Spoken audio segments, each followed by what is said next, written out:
Have you ever felt like you weren't good enough? Like you couldn't possibly be the one to make a difference? Well, let me tell you a story about a man who felt the same way, yet went on to become one of the greatest leaders in history. This is the story of Moses. Long ago, in the land of Egypt, the Israelites were slaves, suffering under the harsh rule of a cruel Pharaoh. Fearing their growing numbers, Pharaoh gave a terrible order. Every newborn Israelite boy must be killed. But one mother's faith was stronger than her fear. She placed her baby boy in a basket and set him afloat on the Nile River, entrusting him to God's care. By a divine twist of fate, the basket floated right to Pharaoh's own daughter. She felt compassion for the crying baby, pulled him from the water, and decided to raise him as her son. She named him Moses, which means drawn out of the water. Moses grew up as a prince in the royal palace, with all the wealth and education Egypt could offer. But he never forgot his true heritage. One day, he saw an Egyptian mercilessly beating one of his fellow Israelites.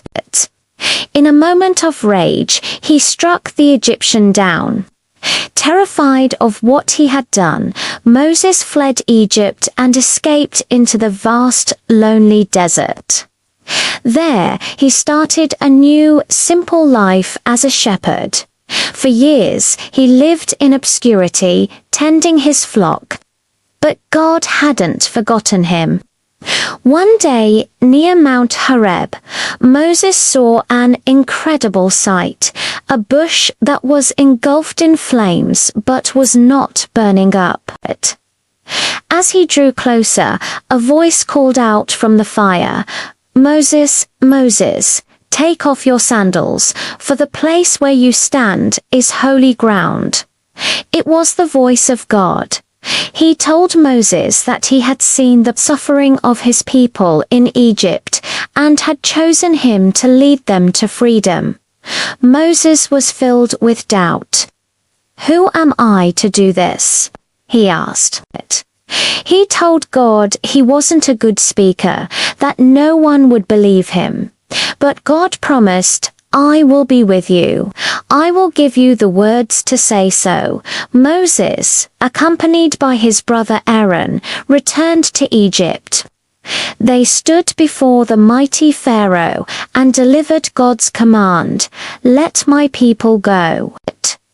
Pharaoh's heart was hard, and he refused. What followed was a series of 10 devastating plagues sent by God upon Egypt.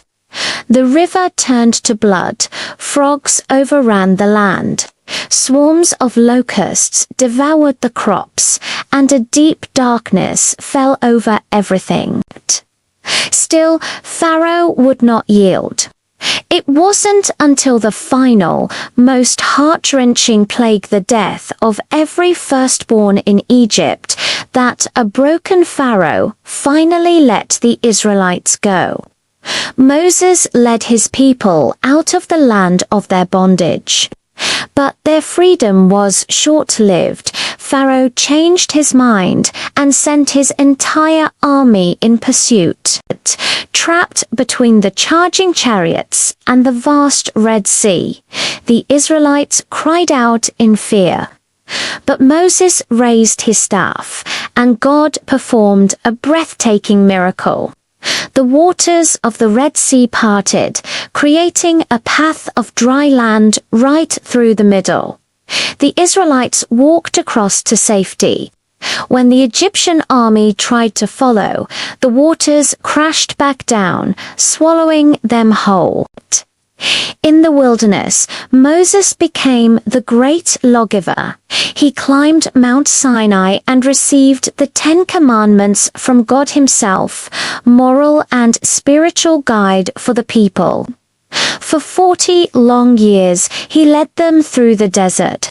teaching them faith, patience, and how to live as a community under God. Though Moses himself never set foot in the promised land, he saw it from a mountaintop before he died, knowing that he had fulfilled his mission. He had led God's people to the very edge of their new home, a land of freedom and promise.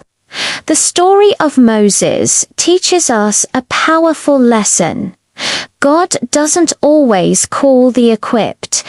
He equips the called. It doesn't matter who you are or what you think your limitations are.